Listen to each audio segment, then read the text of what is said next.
पान नंबर 53. विद्युत निर्मिती प्रक्रिया व पर्यावरण हा भाग अभ्यासक्रमातून वगळण्यात आलेला आहे. पर्यावरण स्नेही ऊर्जेकडे अर्थातच हरित ऊर्जेच्या दिशेने विद्युत निर्मितीसाठी इतरही असे काही मार्ग वापरले जातात की ज्यामध्ये वर उल्लेखलेल्या समस्या उद्भवत नाहीत. जलसाठ्यापासून विद्युत निर्मिती, पवन ऊर्जेपासून विद्युत निर्मिती, सौर ऊर्जेपासून विद्युत निर्मिती, जैविक इंधनापासून विद्युत निर्मिती अशा काही मार्गाने विद्युत निर्मिती होऊ शकते. यामध्ये वापर करण्यात येत असलेली ऊर्जा स्रोत म्हणजे जलसाठा, वेगात वाहणारा वारा, सूर्य, प्रकाश, जैविक इंधन हे कधीही न संपणारे आहेत, शाश्वत आहेत. शिवाय यामध्ये वर उल्लेखलेल्या पर्यावरणीय समस्याही निर्माण होत नाहीत. म्हणून अशा प्रकाराने निर्मित ऊर्जा ही पर्यावरणस्नेही ऊर्जा म्हणता येईल. यालाच आपण हरित ऊर्जा असेही म्हणू शकतो. कोळसा, नैसर्गिक वायू, खनिज तेल, अणुइंधन यांच्या वापरातील धोके ओळखून आज जगात सर्वत्र पर्यावरणस्नेही अर्थात हरित ऊर्जेच्या दिशेने वाटचाल चालू आहे. जलविद्युत ऊर्जा, हायड्रो इलेक्ट्रिक एनर्जी, वाहत्या पाण्यातील गतिज ऊर्जा अथवा साठवलेल्या पाण्यातील स्थितिज ऊर्जा हा ऊर्जेचा एक पारंपरिक स्रोत आहे. जलविद्युत निर्मिती केंद्रात धरणात साठवलेल्या पाण्यातील स्थितिज ऊर्जेचे रूपांतर गतिज ऊर्जेत केले जाते. वाहते गतिमान पाणी पाईपद्वारे धरणाच्या पायथ्याशी असणाऱ्या टर्बाईनपर्यंत आणून त्यातील गतिज ऊर्जेच्या आधारे टर्बाईन फिरवले जाते. टर्बाईनला जोडलेले जनित्र फिरून विद्युत निर्मिती होते. जलविद्युत केंद्रातील विविध टप्पे खालील आकृतीत 5.15 दाखविले आहे. 5.15 आकृती. जलविद्युत केंद्रातील विविध टप्पे. पाण्याचा स्थितिज ऊर्जा असलेला साठा, पाण्यावर चालणारे टर्बाईन, जनित्र, विद्युत ऊर्जा. पान नंबर 54. जलविद्युत केंद्रासाठी ऊर्जा रूपांतरण दर्शवणारी आकृती खालीलप्रमाणे 5.16 काढता येईल. आकृती 5.16 जलविद्युत केंद्रातील ऊर्जा रूपांतर. पाण्याचा स्थितिज ऊर्जा असलेला साठा, वाहत्या पाण्यातील गतिज ऊर्जा, टर्बाईनमधील गतिज ऊर्जा, विद्युत ऊर्जा. जलविद्युत केंद्राचा आराखडा खालील आकृतीत दाखविला आहे. धरणाच्या एकूण उंचीच्या जवळपास मध्यभागापासून बिंदू बी पाणी एका मार्गिकेतून टर्बाईनपर्यंत पोहोचवले आहे. आकृती 5.17 जलविद्युत निर्मिती केंद्र. जलविद्युत केंद्रात कुठल्याही प्रकारचे इंधनाचे ज्वलन होत नसल्याने इंधन ज्वलनातून होणारे प्रदूषण होत नाही. परंतु मोठ्या धरणांमुळे होणारे लोकांचे विस्थापन तसेच त्यामुळे पाण्याखाली जाणारी जंगले, सुपीक जमीन, पाण्यातील सजीव सृष्टीवर होणारा विपरीत परिणाम यामुळे जलविद्युत केंद्रे ही पर्यावरणस्नेही आहेत किंवा नाहीत हा नेहमीच वादाचा मुद्दा ठरलाय. तुम्हाला याविषयी काय वाटते? जरा डोके चालवा. हा भाग अभ्यासक्रमातून वगळण्यात आलेला आहे. जलविद्युत निर्मितीचे काही फायदे. 1. जलविद्युत केंद्रात कुठल्याही प्रकारचे इंधनाचे ज्वलन होत नसल्याने इंधन ज्वलनातून होणारे प्रदूषण होत नाही. 2. धरणात पुरेसा पाणीसाठा असल्यास पाहिजे तेव्हा वीज निर्मिती करणे शक्य आहे. 3. वीज निर्मिती करताना धरणातून पाणी जरी वापरले गेले तरी पावसामुळे धरण पुन्हा भरल्यास वीज निर्मिती अखंड होऊ शकते. जलविद्युत निर्मितीसमोरील काही प्रश्न. 1. धरणात साठलेल्या पाण्यामुळे पाठीमागची खूप मोठी जमीन पाण्याखाली येऊन काही गावे विस्थापित होऊ शकतात. विस्थापित लोकांच्या पुनर्वसनाचा प्रश्न निर्माण होतो. मोठ्या प्रमाणात सुपीक जमीन, जंगले पाण्याखाली येऊ शकतात. 2. वाहत्या पाण्याचा प्रवाह अडल्यामुळे पाण्यातील सजीवसृष्टी व विपरीत परिणाम होऊ शकतो. पान नंबर 55. आकृती 5.18 कोयना धरण. माहीत आहे का तुम्हाला? हा भाग अभ्यासक्रमातून काढलेला आहे. शोध घ्या. लेक ट्रॅपिंग म्हणजे काय? ते का केले जाते? पवन ऊर्जेवर विंड एनर्जी आधारित विद्युत निर्मिती. वाहत्या हवेमध्ये असलेल्या गतिज ऊर्जेचे यांत्रिक ऊर्जेत रूपांतर करून त्याद्वारे पाणी उपसणे, दळण दळणे यासारख्या कामांमध्ये तिचा उपयोग फार पूर्वीपासून केला जात होता. याच ऊर्जेचा वापर करून विद्युत ऊर्जेचीही निर्मिती करता येते. वाहत्या वाऱ्यातील गतिज ऊर्जेचे विद्युत ऊर्जेत रूपांतर करणाऱ्या यंत्राला पवनचक्की, विंड टर्बाईन म्हणतात. यामध्ये असलेल्या टर्बाईनच्या पात्यांवर वाहती हवा आदळल्यावर ती पाती फिरतात. टर्बाईनचा अक्ष गती वाढविणाऱ्या गिअरबॉक्स मार्फत जनित्राला जोडलेला असतो. फिरणाऱ्या पात्यांमुळे जनित्र फिरते व विद्युत ऊर्जा निर्माण होते. पवन ऊर्जेपासून विद्युत निर्मितीतले विविध टप्पे खालीलप्रमाणे 5.19 दाखविता येतील. पवनचक्कीचा आराखडा पुढील आकृतीमध्ये 5.20 दाखविला आहे. आकृती 5.19 पवन ऊर्जेपासून विद्युत निर्मितीतले विविध टप्पे. विशिष्ट वेगाने वाहणारा वारा, हवेवर फिरणारी मोठी पाती असलेले टर्बाईन, जनित्र, विद्युत ऊर्जा.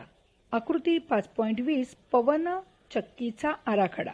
पवन ऊर्जेवर आधारित विद्युत निर्मिती केंद्रात टप्प्याटप्प्याने होणारे ऊर्जा रूपांतरण खालील आकृतीत 5.21 दाखविले आहे.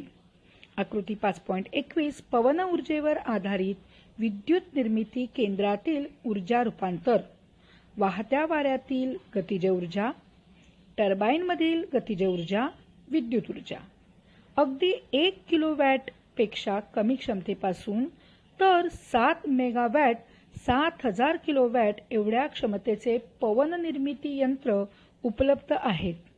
ज्या ठिकाणी पवन ऊर्जेपासून विद्युत ऊर्जा निर्माण करायची आहे तिथे उपलब्ध असलेल्या हवेच्या वेगानुसार विशिष्ट क्षमतेची यंत्रे बसविण्यात येतात.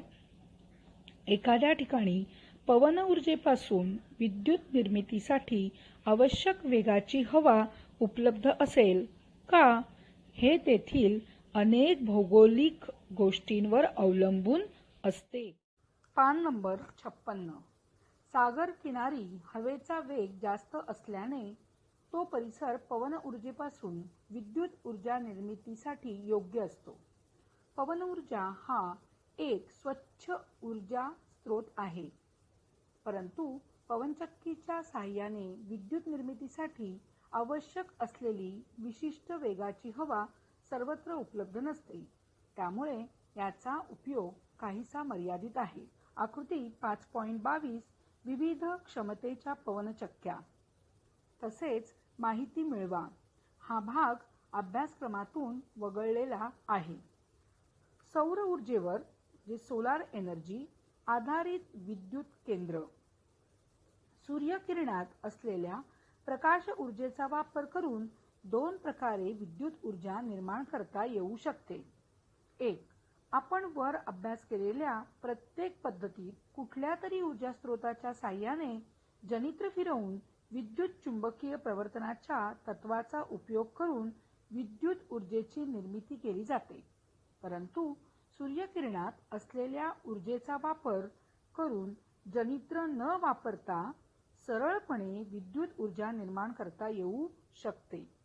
विद्युत चुंबकीय प्रवर्तन या तत्वाचा उपयोग न करताही विद्युत निर्मिती करता येते. सौर घटामध्ये हे घडते. सौर विद्युत घट, सोलार सेल सूर्यकिरणातील प्रकाश ऊर्जेचे सरळपणे विद्युत ऊर्जेत रूपांतर करतात. 2. सूर्यकिरणातील प्रकाश ऊर्जेचे रूपांतर औष्णिक ऊर्जेत करून त्याद्वारे टर्बाईनच्या साहाय्याने जनित्र फिरवून विद्युत ऊर्जेची निर्मिती केली जाते. सौर विद्युत घट, सोलार फोटोव्होल्टाइक सेल. सौर विद्युत घट सूर्यकिरणातील प्रकाश ऊर्जेचे रूपांतर सरळपणे विद्युत ऊर्जेत करतात. या प्रक्रियेला फोटोव्होल्टाईक इफेक्ट असे म्हणतात. या प्रकारच्या ऊर्जा रूपांतरातून मिळणारी विद्युत शक्ती ही दिष्ट म्हणजे DC शक्तीच्या रूपात उपलब्ध होते. हे सौर विद्युत घट अर्धवाहक, सेमीकंडक्टर या विशिष्ट प्रकारच्या पदार्थापासून उदाहरणार्थ सिलिकॉनने बनलेले असतात. सिलिकॉनच्या 1 चौरस सेंटीमीटर क्षेत्रफळाच्या एका सौर विद्युत घटापासून जवळपास 30 मिली अँपिअर एवढी विद्युतधारा तर 0.5 व्होल्ट एवढे विभवांतर मिळते. सिलिकॉनच्या एका सौर घटाचे क्षेत्रफळ 100 सेंटीमीटर वर्ग असल्यास एका सौर घटापासून जवळपास 3 अँपिअर म्हणजे 30 मिली अँपिअर प्रति सेंटीमीटर वर्ग गुणिले 100 सेंटीमीटर वर्ग बरोबर 3000 मिली अँपिअर म्हणजेच 3 अँपिअर एवढी विद्युतधारा व 0.5 व्होल्ट एवढे विभवांतर मिळते. लक्षात ठेवा, सौर घटापासून मिळणारे विभवांतर त्याच्या क्षेत्रफळावर अवलंबून नसते. सूर्यकिरणातील प्रकाश ऊर्जा, फोटोव्होल्टाईक परिणाम, दिष्ट विद्युत ऊर्जा. पान नंबर 57. आकृती 5.23 सौर घटांची एकसर जोडणी. आकृती 5.23 मध्ये दाखविल्याप्रमाणे 2 सौर घट एकसर पद्धतीने जोडल्यास त्यांच्यापासून मिळणारे विभवांतर हे दोन्ही घटांच्या विभवांतराची बेरीज असते. परंतु या जोडणीपासून मिळणारी विद्युतधारा मात्र एका घटापासून मिळणाऱ्या विद्युतधारे एवढीच असते. म्हणजेच एकसर पद्धतीने जोडल्यास विद्युतधारेची मात्र बेरीज होत नाही. तसेच आकृती 5.24 मध्ये दाखविल्याप्रमाणे आकृती 5.24 सौर घटांची समांतर जोडणी. 2 सौर घट समांतर पद्धतीने जोडल्यास त्यांच्यापासून मिळणारी विद्युतधारा ही दोन्ही घटांपासून मिळणाऱ्या विद्युतधारांची बेरीज असते. परंतु या जोडणीपासून मिळणारे विभवांतर मात्र एका घटापासून मिळणाऱ्या विभवांतरा एवढेच असते. म्हणजेच समांतर पद्धतीने जोडल्यास विभवांतरांची बेरीज होत नाही. अशा प्रकारे अनेक सौर विद्युत घट एकसर आणि समांतर पद्धतीने जोडून हवे तेवढे विभवांतर आणि हवी तेवढी विद्युतधारा असणारे सौर पॅनेल बनवले जातात. आकृती 5.25 पहा. आकृती 5.25 36 सौर घट एकत्रित जोडून बनलेले सौर पॅनेल. एखाद्या सौर पॅनेलमध्ये प्रत्येकी 100 सेंटीमीटर वर्ग क्षेत्रफळाचे 36 सौर घट एकसर पद्धतीने जोडल्याने एकूण विभवांतर 18 व्होल्ट आणि विद्युतधारा 3 अँपिअर मिळते. असे अनेक पॅनेल एकत्र करून खूप मोठ्या प्रमाणावर विद्युत ऊर्जा निर्मिती केली जाते.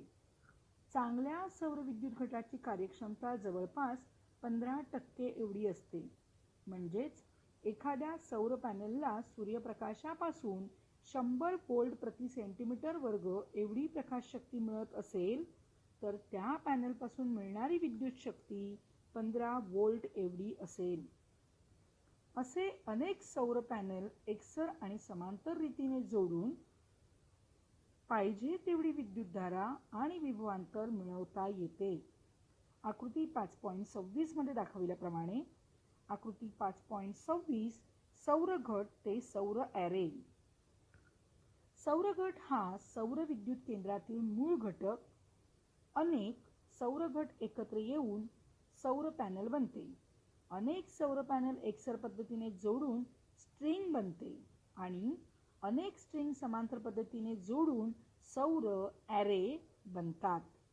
या प्रकारे सौर घटांपासून हवी तेवढी विद्युत शक्ती उपलब्ध होत असल्याने जिथे अतिशय कमी विद्युत शक्ती लागते अशा यंत्रांपासून उदाहरणार्थ सौर घटावर चालणारे गणनयंत्र ते मेगावॅट शक्तीच्या सौर विद्युत निर्मिती केंद्रांमध्ये सौर घटांचा उपयोग केला जातो.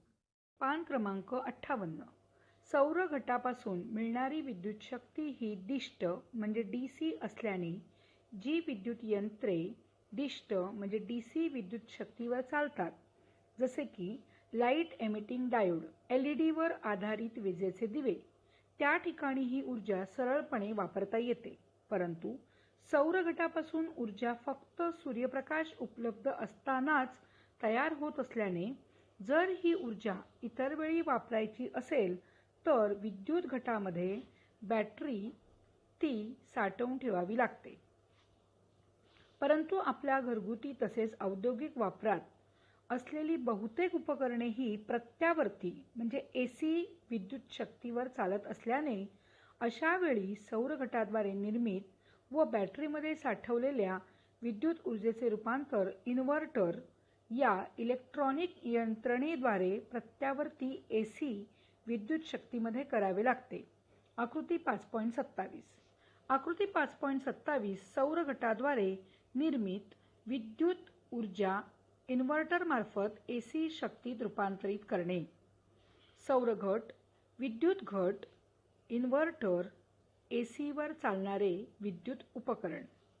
अनेक सौर पॅनल एकत्र जोडून हवी तेवढी विद्युत ऊर्जा निर्मिती करता येते. खालील आकृतीत दाखविल्याप्रमाणे अशा अनेक पॅनलमार्फत निर्माण झालेली DC शक्ती इन्व्हर्टरमार्फत AC शक्तीत रूपांतरित केली जाते. ट्रान्सफॉर्मरच्या साहाय्याने ही शक्ती आवश्यक तेवढे विभवांतर आणि विद्युतधाराच्या रूपात विद्युत वितरण जाळ्यामध्ये वितरित केली जाते. अशा सौर विद्युत निर्मिती केंद्राचा आराखडा आकृती 5.28 मध्ये दाखविला आहे. आकृती 5.28 सौर विद्युत निर्मिती केंद्राचा आराखडा. या प्रकारे ऊर्जा निर्मिती होताना कुठल्याही प्रकारचे इंधनाचे ज्वलन होत नसल्याने कोणतेही प्रदूषण न होता विद्युत ऊर्जेची निर्मिती होते. परंतु सूर्यप्रकाश फक्त दिवसाच उपलब्ध असल्याने सौर विद्युत घट फक्त दिवसाच विद्युत निर्मिती करू शकतात. शोध घ्या हा भाग अभ्यासक्रमातून वगळण्यात आलेला आहे. 2. सौर औष्णिक सोलार थर्मल विद्युत केंद्र. कोळसा, अणुऊर्जा याद्वारे औष्णिक ऊर्जा मिळवून विद्युत ऊर्जा निर्माण करता येते हे आपण पाहिले. अशीच औष्णिक ऊर्जा सूर्यप्रकाशापासून मिळवूनही विद्युत ऊर्जा निर्माण करता येते. सौर औष्णिक विद्युत केंद्रातील विविध टप्पे खालील आकृतीत दाखविले आहेत. आकृती 5.29 सौर औष्णिक विद्युत केंद्रातील विविध टप्पे. सूर्यप्रकाश एकत्रित करण्यासाठी परावर्तक, एकत्रित झालेल्या सूर्यप्रकाशातील ऊर्जा शोषण्यासाठी शोषक, वाफेवर चालणारे टर्बाइन, विद्युत जनित्र, विद्युत ऊर्जा. पान नंबर 59. आकृती 5.30 मध्ये दाखविल्याप्रमाणे सूर्यकिरण परावर्तित करणारे अनेक परावर्तक वापरून सूर्यकिरण मनोऱ्यावरील एका शोषकावर केंद्रित केले जातात. त्यामुळे तेथे उष्णता ऊर्जा तयार होते. या उष्णतेच्या सहाय्याने पाण्याचे रूपांतर वाफेत करून टर्बाइन आणि टर्बाइनद्वारे जनित्र फिरवले जाते व विद्युत ऊर्जा निर्माण केली जाते. आकृती 5.30 सौर औष्णिक विद्युत निर्मिती केंद्राचा आराखडा. माहित आहे का तुम्हाला? हा भाग अभ्यासक्रमातून वगळण्यात आलेला आहे.